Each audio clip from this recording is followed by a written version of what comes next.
Të dashur shqiptar, gjuha shqipe është sëmundje e tokës. Në gjuhën arbëreshe, ndryshe për shqipen thuhet ajo e botës.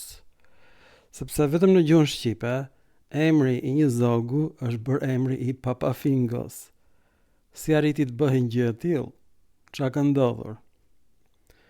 Në flotën spanjolle, ndërtohet një anije e madhe, e bukur, në direkët e së cilës uleshin disa zogjë me ngjyra të verdha, si të veshur me arë. Këta shpend të bukur në shqip quhen fuga. Dhe në gjuhën spanjolle nuk kishte një emër për një shpend të tillë. Mirë po panë që ky shpendi i kishte shumë qejf fiqt.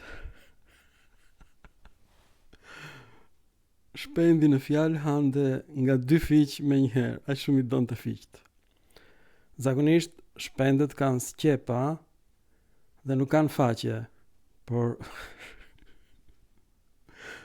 ky shpend quhej Papafigo hante nga 2 fiq njëherë dhe i kishte bulçit. Të mbushur me fiq. Kaq shumë ju pëlqeu spanjollëve ky shpend që hante fiq.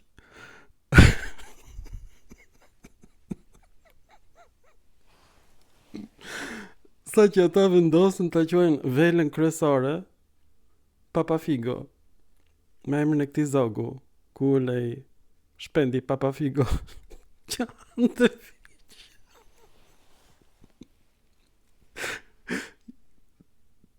Ju betohem për atë zot që është në qiell, që është histori e vërtet. Kjo fjalë hyn në gjuhën e Venedikut në të njëjtën periudhë, madje është dhe viti 1443, regjistruar në regjistrat e Venedikut. Dhe venedikasit pushtojnë një pjesë të bregdetit të Greqisë.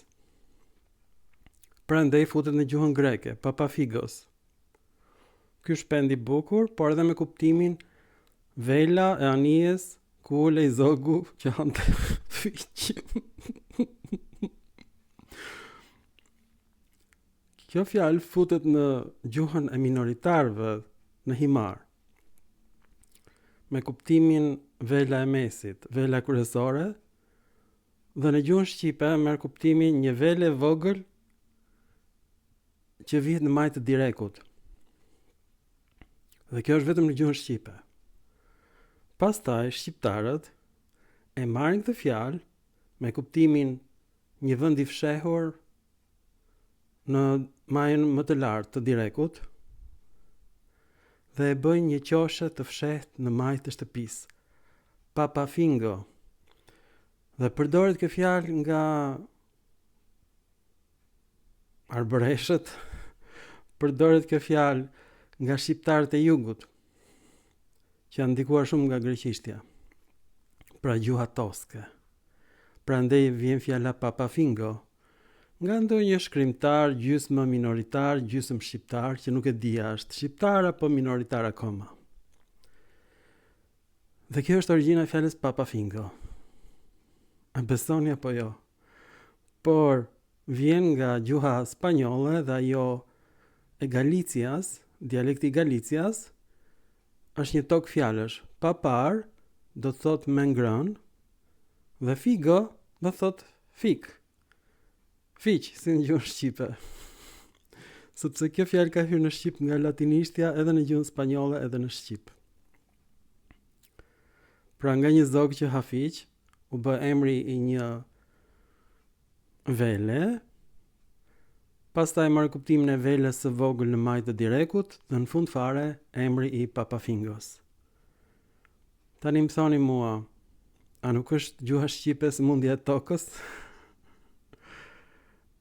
Sëmundja pellazge, ti jesh me pellazgji, do të thotë ti jesh me sëmundjen e tokës.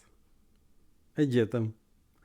Ju faleminderit të dashur shqiptar dhe kujdes nga sëmundja e tokës, se do flisni me fjalë një rokshë. Edhe njerëzit me sëmundjen e tokës ashtu flasin, nuk i shqiptojnë dot fjalët, kanë problem. Prandaj quhet sëmundja e tokës. Kujdes, mos hani më ushqime të prishura. se po ju prishen trut të dashur shqiptar. Mirupafshim në filma të tjerë shkencor.